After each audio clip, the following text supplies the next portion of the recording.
Good afternoon. Welcome to the TheoTRADE afternoon video. I'm Blake Young. Today is January 22nd, 2026, and we're going to talk about healthcare as a potential opportunity for the next couple of weeks.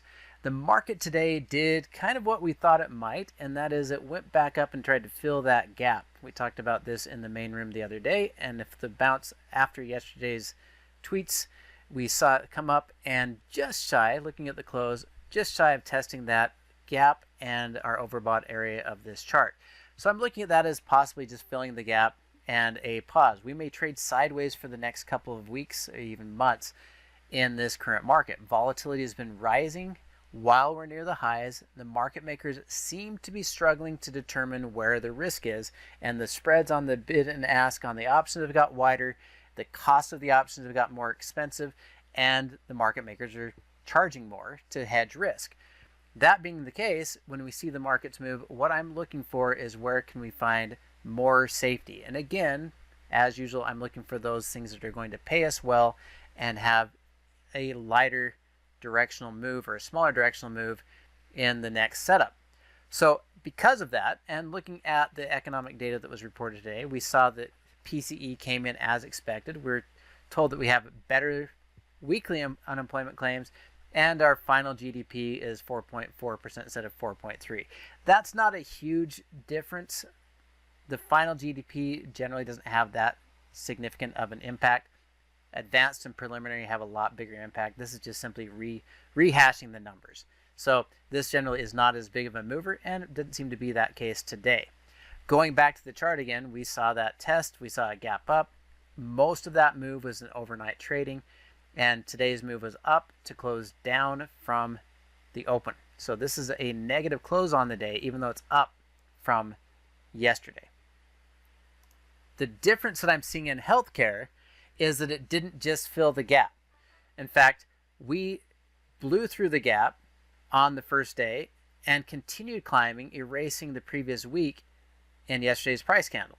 So today is, yes, a failed attempt to move higher, but it's already eliminated the gap down that we already saw. It bounced almost perfectly off the monkey bar and is pushing up to these highs. And so this looks stronger than what I see in the S&P, even though it could trade flat like we've seen in the others. And so I'm looking for stocks inside of healthcare that pay us a dividend. And so even if they don't move, we'll collect the dividend. If they do move, we have a stronger move in the last 3 days in healthcare than what we just saw in the S&P 500. As we look closer into healthcare, we do know we have a lot of earnings coming up, and there's a lot of opportunities. One of the ones that we see that have a good dividend is a stock like Pfizer. You can see it's been flat and has been flat arguably all the way back through June.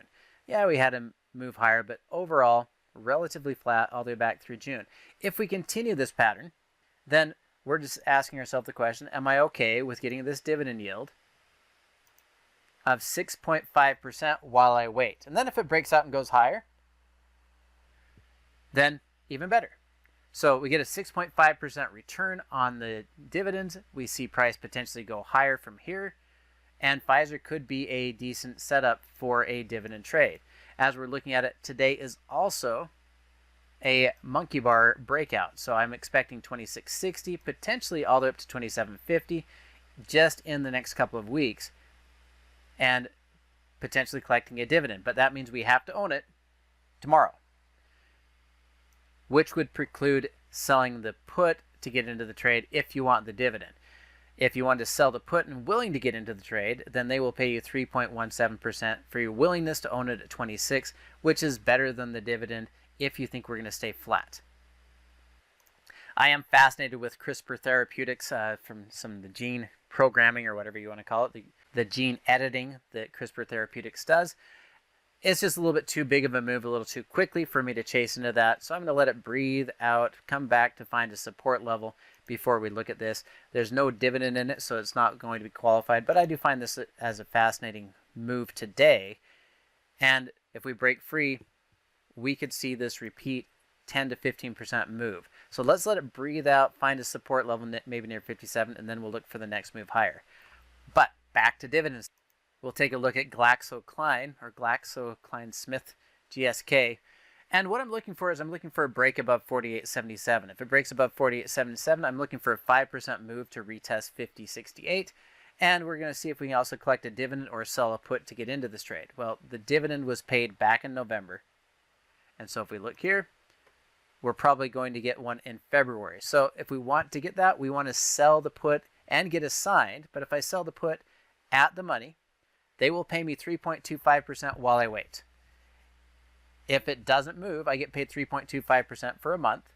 If I get assigned, then I get paid 3.25%, and then I'm set up to start collecting that 3.5% dividend yield, and still the potential of getting a 5% move in the stock. So if this times well, you could get 3.25, 3.5, another 5% move in as short a period as maybe 2 months, and there's potential to make about 8 to 10% in the next 2 months. Merck is just holding near its highs, been able to maintain this. It didn't get the sell-off during the last week with the rest of the market. It's not moving higher, but it's holding at near all-time highs. If it can break free, easy targets would be for an additional 10% move higher, and it pays a 3% dividend, 3.11% dividend. Amgen feels very similar. It hasn't been trading flat up here. It did before. And today's move pushed through those highs, made a new record highs, and today's close closed above the previous resistance. So to me, this is a pretty good breakout. If we had higher volume, it would be better, but this is a pretty good breakout. And if we can clear 350, we have 360 on the top. It's only a $10 move. It's about 3%, but the dividend they're going to pay is 2.9. And if you want, you can sell the put at the money, 345, and collect 3.39%. Just keep in mind all of these are coming up on dividends and earnings. And so the opportunity is, do you want to sell the put or buy the stock and collect the dividend? Are you ready to ride through the earnings? If so, it gives you some safety net down below if you collect the premium, and also some safety net if you end up buying the stock. It gives you at least the dividend as a safety net here. Amgen's a little bit more expensive, so just keep that in mind as you set up that trade. The last one we'll look at really quickly is Medtronic. I do like the fact that this created an equal or slightly higher low, and this is the breakout, closed above the previous resistance. And if we're going to clear 102, we're probably going up to 107 to a new annual high. And that's going to give you about a 5 or 6% move. We're not looking for big flyers. We're looking for stable growth, like we talked about last week. Lower beta, smaller moves, safer moves, less volatility, and the dividend to boot. And Medtronic, as you can see here, is about a 2.8% dividend. Or if you want to sell into it, since you have some time, you have probably till March, you could sell February's for 2.25%, roughly about the 2.5% for the 101, and collect 2.5% for the next 2 months while you wait to get assigned and wait to pick up that dividend of 2.8%.